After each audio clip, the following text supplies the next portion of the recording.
Amahoro bavandimwe, umwami wacu ashimwe ko aduhaye ubuntu, akongera kandi kuduha undi munsi kugira ngo dukomeze kuwugenderamo tumunezeza, dukomeze gutoza imibiri yacu kugendera mu nzira ze. Reka dusenge hanyuma turebe mu ijambo ry'Imana. Data mwiza, wowe utunganye kandi ukiranuka ibihe byose, turagushima. Habwa icyubahiro ko uturamuye amahoro ukaduha ubuntu kuri uyu munsi, kugira ngo mwami dukomeze kugendera mu nzira zawe, kugira ngo mwami wongere ahari niba hari aho tutagenze neza mu cyumweru gitambutse, wongere tubona andi mahirwe yo kugerageza mwami kwisubiraho, kwiminjiramo agafu ibyatunanije mwami, twongere tugerageze. Ariko kandi n'andi mahirwe duhaye mwami yo kongera kuba refreshed no gutangira bundi bushya ikindi cyumweru tumeze neza, kugira ngo tugendere mu nzira zawe, dukore inshingano waduhaye buri wese azikore nk'uko ahamagarirwa. Reka rero tugirire ubuntu, duhe kuba faithful mu byo waduhaye mwami, tubikorane umwete kandi n'imitima inezerewe kandi bikunze. Icyubahiro gikomeze kuba icyawe, Yesu Kristo umwami wacu, amen. Umwami wacu rero ashimwe. Reka tubumbure Bibiliya zacu tujyane mu butumwa bwiza bwanditswe na Yohana 15.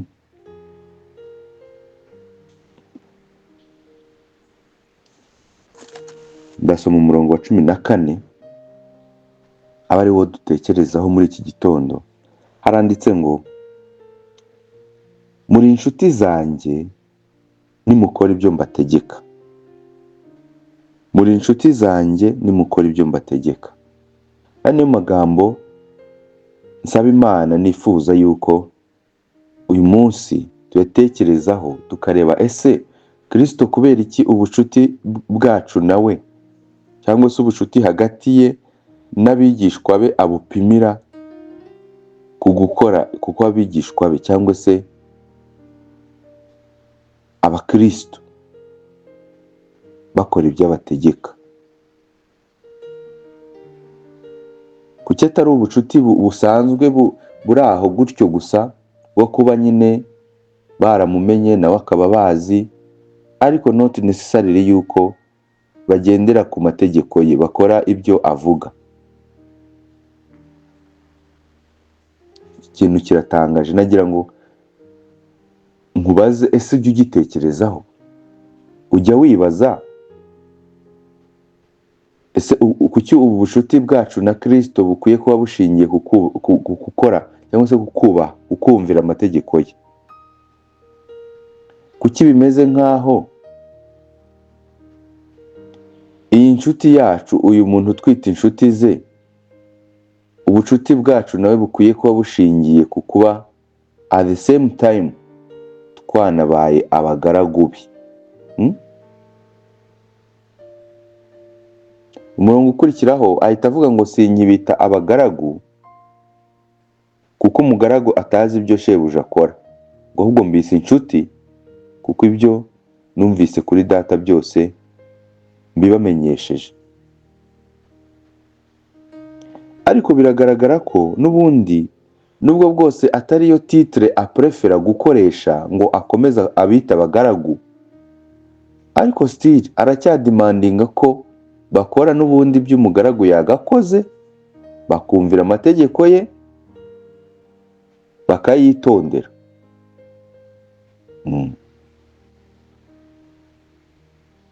Nubwo we adaprefera yuko bagumana iyo titre y'ubugaragu gusa, ahubwo ni inshuti, kubera yuko byarenze ubugaragu bwo gukora amategeko ye gusa, ahubwo nka shebuja noneho taking a step further, akanabamenyesha ngo ibyo data ashaka, akabegera, akabamenera iryo banga data ashaka, noneho nk'inshuti. Ujya utekereza impamvu umwami wacu ademandinga obedience nka standard cyangwa se nk'igipimo cy'ubushuti ufitanye nawe? Ikibazo nyamukuru ushaka ko twibaza muri iki gitondo, umuntu wese ukijijwe, muvandimwe, abakijijwe no kwizera bagakizwa n'ubuntu nta mirimo yabo ibigizemo uruhare, bagahabwa agakiza na Kristo k'iteka ryose kadashira, kugira ngo wibaze, ese ubundi nkunda Kristo? Kuko object y'ubushuti, ikintu nyine kiba kiri mu bushuti mo aho hagati gitumye bwitwa ubushuti ni urukundo. Igituma bwitwa ubushuti ni urukundo. Kuko iyo usubiye inyuma mu gice cya 14 nabwo ku murongo wa 15 aravuga ngo ni mu nkunda muzitondera amategeko yanjye. Bijya gusa n'uyu murongo n'ubundi turi kurebaho, muri inshuti zanjye nimukora ibyo mbategeka, ni mu nkunda muzitondera amategeko yanjye. Bivuze ngo ubushuti ntago bushoboka hatariho urukundo. Niba uri inshuti rero ya Kristo, niba uvuga ko umukunda, ukwiriye kuba ubipima ku munzani witwa amategeko ye. Ukunda Kristo, ubona yakwita inshuti ye? Impamvu mvuze gutyo simvuge ngo se umwita inshuti yawe. Ntabwo aho ngaho hatwemerera. Sinzi na mujya mubibona ahantu hose Kristo agerageza kubwira abigishwa be amagambo nk'ayo yo kubereka ko ari inshuti ze, ari abavandimwe. Ntago tujya tubona intumwa cyangwa se abigishwa na ahantu na hamwe bamwita batyo, bavuga bati inshuti yacu we, cyangwa se ati muvandi. Aho ntago hatwemerera. Nuko abantu b'iki gihe imitima yabaye akahebwe, bajya bakora n'ibidakorwa. Ujya kubona ukabona umuntu muri iyi minsi ngo brother Jesus, that's blasphemy.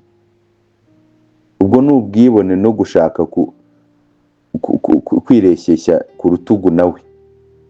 Ntago ibyo ngibyo abitwemerera. Nubwo atwita inshuti ze, abitondera amategeko ye, by the way, abakora ibyo abategeka, avuga ngo bawininze title yitwa inshuti za Kristo, ariko ntabwo zemerewe kuvuga ngo wa nshuti yacu we.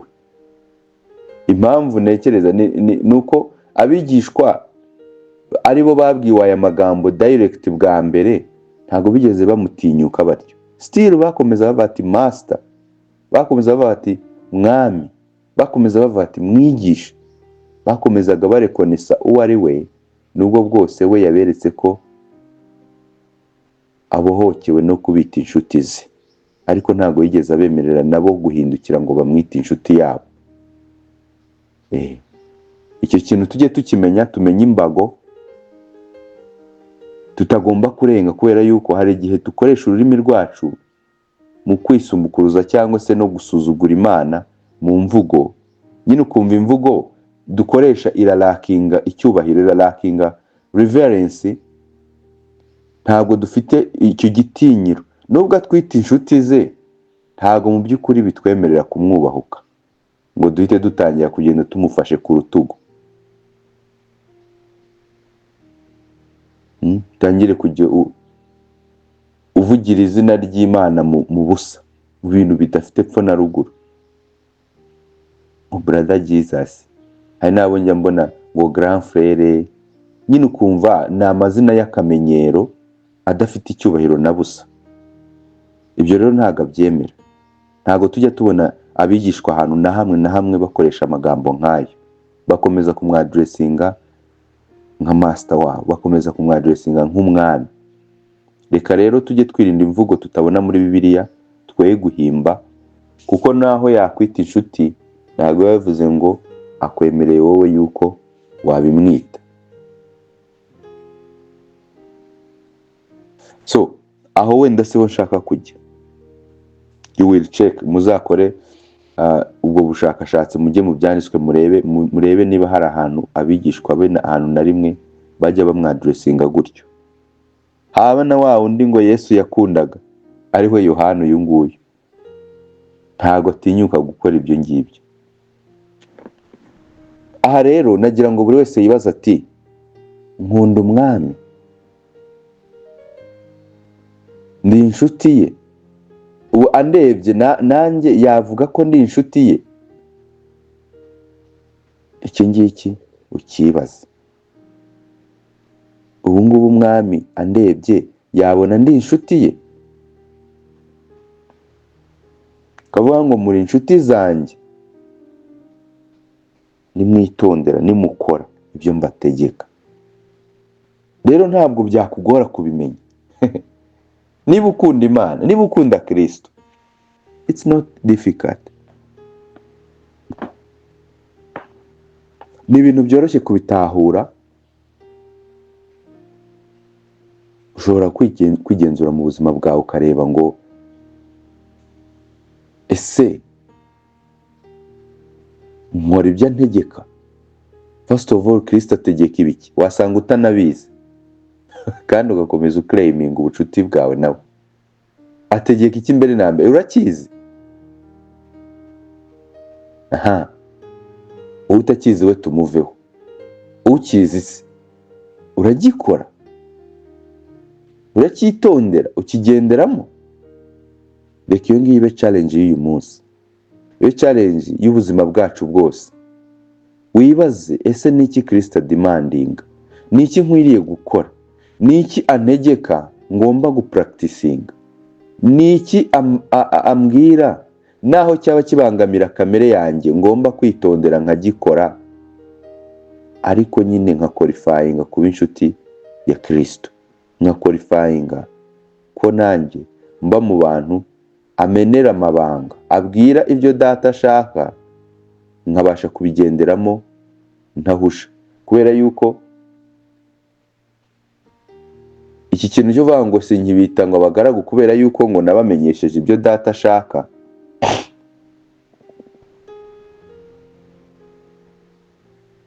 ngo ibyo ngo numvise kuri Data byose ngo mbibamenyesheje, ntabwo ari ikintu cyoroshye.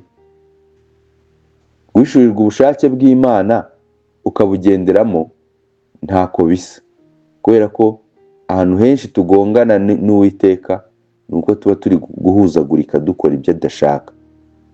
Kristo rero iyo ufitanye iyo communion nawe, wegeranye nawe cyane, umukunda, ukora ibyo ategeka, n'ubundi akomeza akwereka mu ijambo rye, akomeza gutungira agatoki mu mategeko ye, ukomeza kurebamo ubushake bw'Imana Data, ugakomeza kubugenderamo, ugakipinga, ukamaintaininga ubucuti bwawe na Kristo, kandi ugakomeza no kumvira Data, ugakomeza no kuyoborwa na Mwuka, ukaba ufite amahoro. Ndakubwiza ukuri ko umukristo udakurikiza cyangwa se udakora ibyo Kristo ategeka, umukristo utumvira umwami, umukristo ugenda ukundi, usibye no kuba ari muri riske z'uko ashobora kuba adakijijwe, ariko hari n'ibintu byinshi atamenya, hari privilege nyinshi atabona, hari kumvira Imana kuza n'umudendezo n'umunezero mu mutima wabohotse, ukumva uranezerewe, ukumva uranyuzwe, ukumva ufite amahoro ku Mana, ukumva ibyino mu isi ngo ukabihinyura, nk'uko wa muririmbyi avuga ngo ibyino mu isi ndabihinyuye ngo nsigaye nifuza ibyo mu ijuru. Ibyo bintu ntushobora kubye-experiencinga uri umukristo ujagaraye, uri umukristo udakunda Kristo, uri umukristo udakora ibyo Kristo ategeka. Ntabwo bishoboka, ntabwo bishoboka. Uzampinyuze, ugerageze, wishakemo umunezero, wishakemo maturity, ukure utari gukora ibyo Kristo ategeka, urebe niba bishoboka. Ntabwo bizigera bishoboka. Rero hari privilege, hari umugisha Imana itanga, hari ibyo byiza bituruka mu ijuru bizanwa na obedience.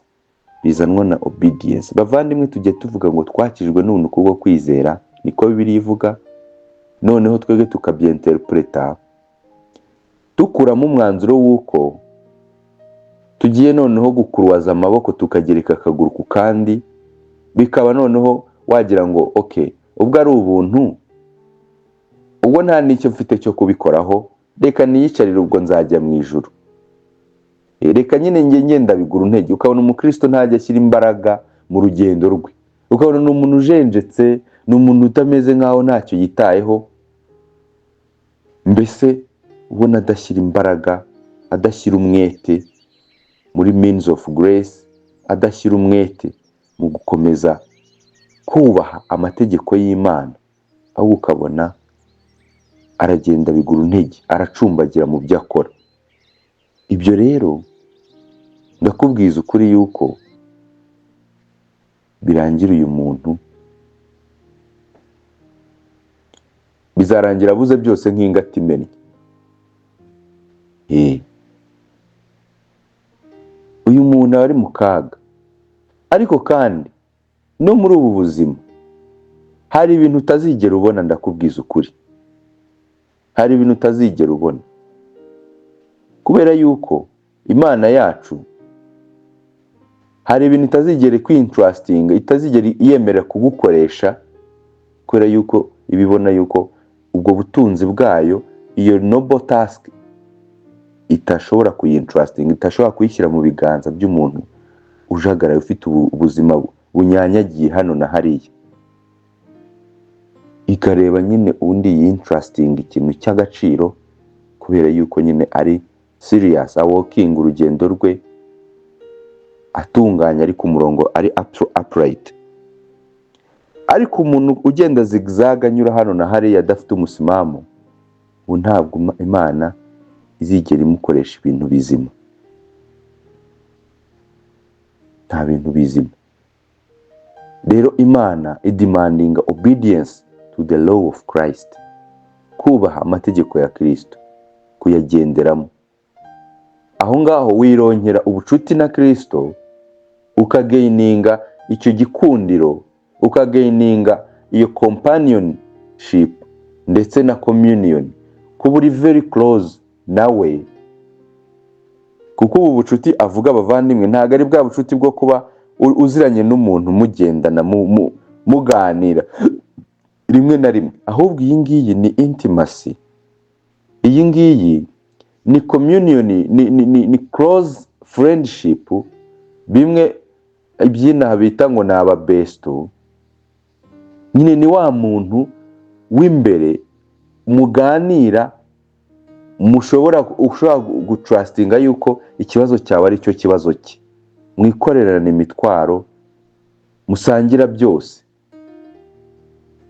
Aha rero niyo privilege ikomeye, niwo mugisha kugendana na Kristo mu buryo buri close. Nicyo avuga ngo muri inshuti zanjye nimukora ibyo mbategeka. Ariko umuntu udakora ibyo ategeka, kuko ubu bucuti bwa Kristo, impamvu natanye ngo mwibaze impamvu atari ubucuti nyine bwo kumenyana gusa bidashingiye ku kuba umwe agomba kubaha undi.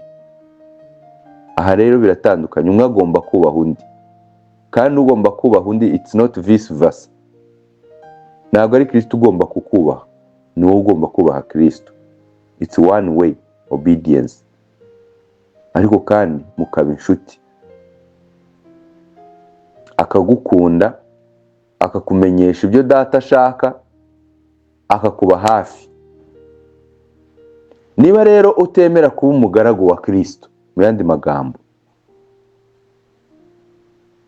niba utemera kuba umugaragu we, nta nubwo bishoboka ko waba inshuti ye. Byoroshye bityo, mu ijambo rimwe, inshuti ya Kristo ni umugaragu wa Kristo. Ni umuntu umurekonesa nk'umwami, akagendera mu mategeko ye. Uwo nguwo niwe n'ubundi Kristo yita ngo uri inshuti yanjye, kuko uranyumvira, uranyubaha. Kandi ubucuti nyine nk'uko nari mbikomojeho, ni ubucuti bwigiye imbere, bwimbitse, mutari kuvuga ngo muraziranye gusa, ahubwo musangira ubuzima, musangira ubuzima.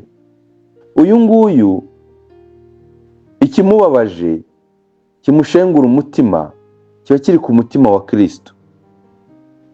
Iyo atatse Kristo aramwumva. Isengesho rye kubera ko Kristo aba yamuvunguriye ku byo Data ashaka, asaba ahamanya n'ibyo ngibyo. Kristo arabyumva. Ariko se wa wundi noneho utari inshuti ya Kristo, uwo Kristo atita inshuti ye, uratekereza natera isengesho rizumvwa? Kuko isengesho rye rizaba rifite content yuzuyemo inarijye. Ntazi ibyo Data ashaka, so araza gusaba n'ubundi ibyo yishakiye. Bimwe Yakobo atubwira ngo iyo musaba, impamvu mudahabwa ari igihe mujya musaba mwishakira ibyo kubyayishira ari ryanyu.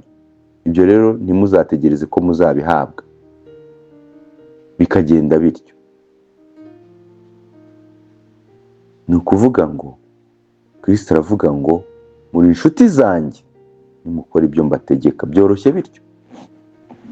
Ashatse yavuga ngo muri inshuti zanjye nimwemera kuba abagaragu banjye. Nubwo hepfo ahita avuga ngo sinkibita abagaragu, ariko nyine urumva icyo cyiciro cy'ubugaragu cyarenzeho, ariko cyabaye. Ni abagaragu be, ariko kuko byakomeje bikigira imbere kubera bafite iyo obedience, noneho hajeho icyiciro cy'ubucuti, noneho cyuko ngo ibyo Data yamuhaye, ibyo yumvanye se abibamenyesha. Ibyo yumvanye se akabibamenyesha,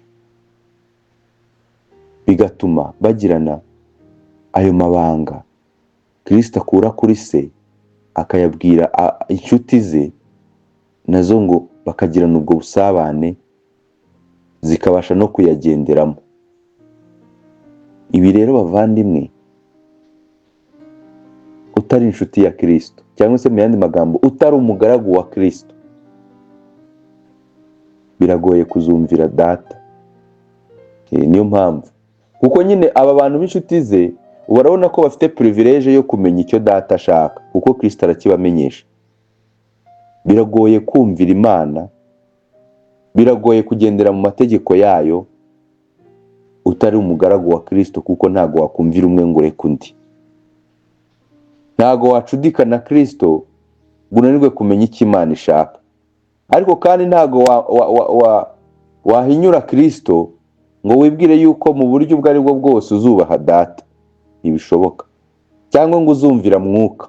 Ntibishoboka, kubera ko Mwuka aza navuga ngo kwenhansinga cyangwa kwinforcinga ibyo Kristo yategetse, Mwuka akatubashisha kubikora. Rero ntabwo ushobora kugandukira uyu Mwuka wa Kristo mu gihe utari umugaragu wa Kristo, utari inshuti ya Kristo. None ndacyabaza, uri inshuti ya Kristo? Atari kuvuga ngo wakita Kristo inshuti yawe, ahubwo Kristo we yakwita inshuti ye. Kristo yahagarara akaguhamiza avuga ngo wenda Patrick cyangwa se James ni inshuti yanjye. Ibyo bintu yabikora? Yabivuga? Ukurikije nyine standard, ukurikije ibyo ari kutwereka agenderaho, yita abantu inshuti ze ngo nimwitondera, nimwumvira, nimukora ibyo mbategeka. Ibyo Kristo agutegeka ubikora kangahe? Amategeko y'Imana, ijambo ry'Imana urigenderamo ku kihe kigero? Uragendera mu byo udasoma se? Uragendera mu byo utiga? Urayazi se basi? Ntago byagukundira kugendera mu byo utazi. Ufite uwo mwete wo kumenya amategeko y'Imana, none uriho uragerageza no kuyagenderamo, cyangwa se ntunayazi, bityo ntuzi naho guhera, ntiwabona aho utangira kuyagenderamo utayazi. This is a call for action. Gira icyo ubikoraho. Uyu munsi ukomeze gutekereza kuri iri jambo, wibaze ese Kristo koko nanjye ndi inshuti yawe? Ese niki nakora ngire nte kugira ngo mbe inshuti yawe? Igisubizo yaragitanze. Komeza utekereze kuri aya magambo, komeza usome ibi byanditswe, urebe ukuntu agusubiza kukubwira ngo itondere ibyo ngutegeka. Nukora ibyo ngutegeka uritwa inshuti yanjye. Nuko ugenda ubikore, utarebye ku ruhande iburyo cyangwa ibumoso, ubikore, ubikorane umwete. Mwene data, ndagushishikariza kuza kubikora. Ikiguzi cyose byagusaba, do it. Maze urebe Imana uburyo iguha umugisha, ikabana nawe muri byose. Uyu munsi wawe ukaba umunsi mwiza, ugendera mu mategeko ya Kristo. Icyubahiro kibe cye none n'iteka ryose. Amen.